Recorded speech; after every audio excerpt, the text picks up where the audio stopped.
There I was, at home, deciding whether to have a biscuit with my tea, when the phone rings. Some teleproducer starts talking about life-changing opportunities in Colombia, with strangers. Adventure, they called it. My idea of adventure is trying a new flavor of crisps. 10-hour flights, dodgy buses, sharing rooms with snorers, brilliant. They said I'd find myself. I already knew where I was, my living room, perfectly happy, but they kept on, so I said yes just to shut them up.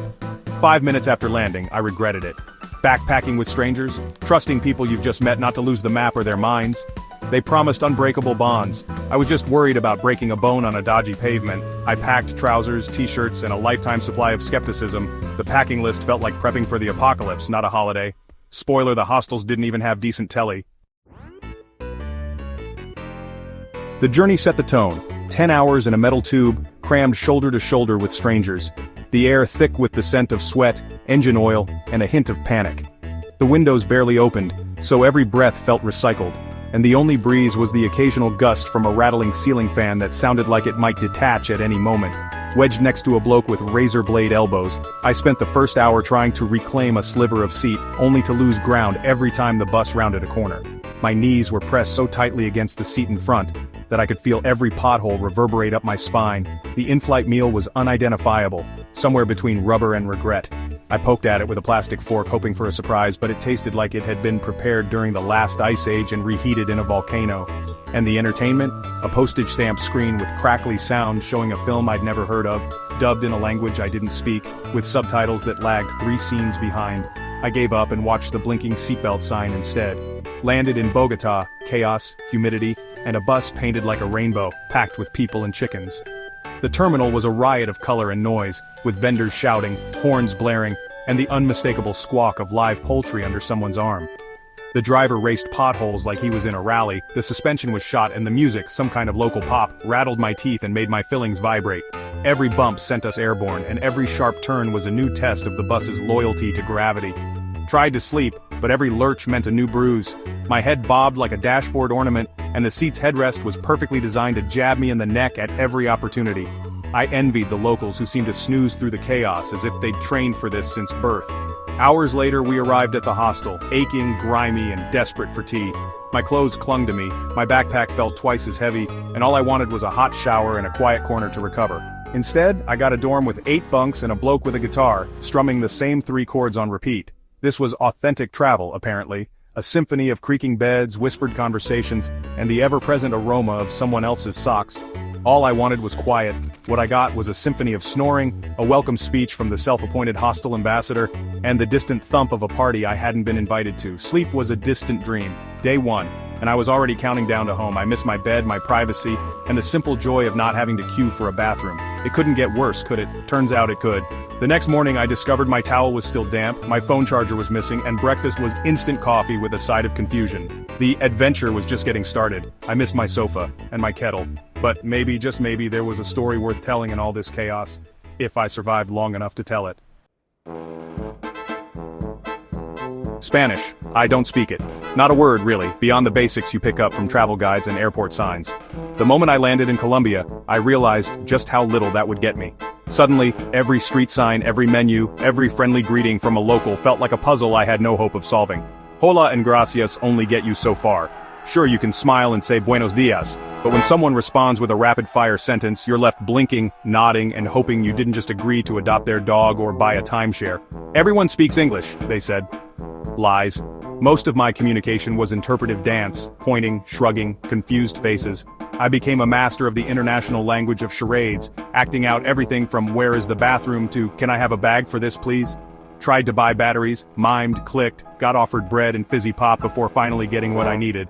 The shopkeeper and I both laughed, and somehow, that made the whole awkward exchange feel like a tiny victory. Every transaction was a test of creativity and patience. Ordering food? I just point at the menu and hope for the best. Sometimes you win, grilled chicken. Sometimes you have no idea what's coming, but you cross your fingers and hope it's not too adventurous. Sometimes you lose, tripe soup or fried cheese with jam. I learned quickly that queso doesn't always mean what you think it means, and sopa can be a real gamble. Every meal was a gamble. But honestly, that was half the fun. Each bite was a surprise, and sometimes the surprises were delicious. Other times, well, you just smile and chew. Just when you think you're getting the hang of it, you try a real conversation and it all falls apart. You string together a few words, maybe even a sentence, and then the local responds with a torrent of Spanish that leaves you completely lost. You nod, smile, and hope you're not agreeing to something mad. Exhausting. The mental gymnastics of trying to keep up to not look completely clueless can wear you out by midday. Most of my time in Colombia was spent confused, hungry, and miming things in shops. I'd wander into a bakery, point at something behind the glass and hope it wasn't filled with something unexpected. Sometimes I'd just buy whatever the person in front of me ordered. But you do learn, pointing is universal. A finger, a smile, a hopeful look. These are the tools of the languageless traveler. It's not about being perfect, it's about being understood, even if just for a moment. It's not elegant, but it works. Sometimes you feel silly, but most people appreciate the effort. They laugh with you, not at you, and that makes all the difference. I survived on luck and gestures. Every day was an adventure in communication, a test of patience, and a lesson in humility. I learned to laugh at myself, to embrace the awkwardness, and to celebrate the small victories, and a lot of rice. When in doubt, arroz is always a safe bet.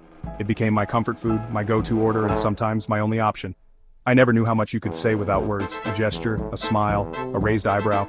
Sometimes that's all you need to connect with someone, even if you don't share a language. Or how much you could misunderstand.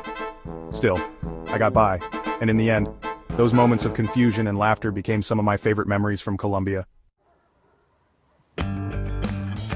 The group, strangers meant to become lifelong friends. Aussie girl, everything's epic. German bloke, itinerary spreadsheets, always stressed. Californian spiritual, yoga mat, forages berries. Me, the professional moaner, keeping it real. We were like a sitcom cast no one would watch. Didn't have much in common except being stuck together, but you get used to them. The German navigates, Aussie gets excited, Californian talks about vibes, I grumble. Dysfunctional family, arguing, getting lost, laughing at our own stupidity. We didn't form unbreakable bonds, but we didn't kill each other. That's a win. Colombian food, an adventure, not always a good one. Breakfast arepas, dry, tasteless corn pancakes, like eating a coaster. Every morning another arepa, I'd have killed for toast. Then the weird stuff toasted ants. Nutty, they said. I said no. Aussie girl loved it. Californian called it Earth's bounty. I just watched, horrified. Soup everywhere, hearty, mysterious chunks, sometimes a chicken foot staring up at you. I survived on rice, beans, and grilled chicken, but the fruit, amazing. Lulos, granadillas, maracuya, fresh juice everywhere. And the coffee, strong, actually tasted of something, so my diet fruit juice and coffee, not healthy but better than ants. I never got used to the breakfasts, or the chicken feet, but the fruit and coffee almost made up for it. Almost. I learned to eat first, ask questions later. Sometimes ignorance is bliss, especially at breakfast. Hostels, where privacy goes to die. Cramped rooms, bunk beds, strangers stuff everywhere. Top bunk of course, midnight climbs, trying not to step on faces. Mattresses like sacks of potatoes, always one snorer, wall shaking, sleep destroying. People stumble in at 3 a.m., turn on lights, repack bags, no chance of sleep. Showers, cold, tiny, and always a suspicious puddle. Getting dressed without touching anything became an Olympic sport. Occasionally you'd find a good hostel, comfy common area, hammock, maybe a cat, swapping stories with other knackered travelers, united by suffering. Complaining together almost made it bearable. The club of daft backpackers. Small comfort, but comfort nonetheless. Everyone gave safety advice. No flashy jewelry, use a money belt. So I wore a sweaty belt under my shirt looking like I had a weird lump. Don't give papaya, don't make yourself an easy target. But how do you not look lost when you're completely lost? We tried to use official taxis, but after half an hour of being ignored, you just get in any car and hope for the best. Most safety stuff is common sense, don't be an idiot. But things happen. A bag vanished on a bus, just gone. Spent a day in a police station explaining in bad Spanish and wild gestures. Complete waste of time. In the end, you're not in control. All the money belts in the world can't prepare you for travel chaos. Sometimes you just have to laugh. See the real Colombia, they said. It sounded like an invitation to adventure, a promise of hidden gems and authentic moments. I pictured myself discovering secret spots, making friends with locals, and coming home with stories no guidebook could ever tell. But in reality it usually meant being dragged to someone's cousin's farm, far from the city's energy. The countryside was beautiful, sure, but I never quite knew what I was supposed to be looking for. Was I missing something profound, or just the punchline to an inside joke? Take the coffee plantation tour, for example. 3 hours of walking through endless rows of green, listening to a guide talk passionately about beans, soil, and rainfall. I tried to look interested, nodding along as if I understood the difference between Arabica and Robusta. At the end, we were handed a tiny cup of coffee. I sipped it, expecting a revelation. It tasted like, well, coffee. Good coffee. But not the life-changing elixir I'd been led to expect. Then there was salsa dancing in Cali, where everyone seemed to move with effortless rhythm and style, as if they'd been born dancing. Meanwhile, I shuffled awkwardly, stiff as a fridge, trying not to step on anyone's toes or embarrass myself too much. A local woman took pity on me and tried to teach me the basic steps. She was patient, but I was hopeless. My feet just wouldn't cooperate no matter how many times she counted out the rhythm. Still, the locals were incredibly friendly, always eager to chat and include me in their conversations, even if I barely understood a word. I just nodded, smiled, and said, "Si," at what felt like the right moments, hoping I wasn't accidentally agreeing to something outrageous. For all I knew, I could have been invited to a wedding, a family reunion, or maybe just told I had food on my face. I had no idea, but everyone seemed to be having a good time, and I was swept along for the ride. Most authentic experience? Maybe. Or maybe I was just the clueless foreigner, missing half the jokes and all the context. Then there was the day the bus broke down in a tiny village. No warning, no explanation, just a sudden stop in the middle of nowhere. The only things around were a small church, a dusty shop, and a handful of chickens pecking at the ground. The village seemed frozen in time, untouched by the rush of the outside world. I sat for 6 hours, watched by a group of old men perched on a wall, their eyes following my every move. Nothing happened. No drama, no excitement, just waiting. It was, without a doubt, the most boring day of my life. I scrolled through my phone, counted chickens, and wondered if this was what real travel was supposed to feel like. But maybe that's the real local experience. Waiting, watching, and learning to be patient in a place where time moves differently. Maybe it's not about salsa dancing or coffee tours, but about sitting on a bench, watching the world go by, and realizing that not every day has to be an adventure. Sometimes travel is just sitting around doing nothing at all, and strangely, those are the moments that stick with you. The quiet, uneventful hours that become oddly memorable. You connect with a place not just by chasing excitement, but by being bored in it, by letting yourself slow down and simply exist.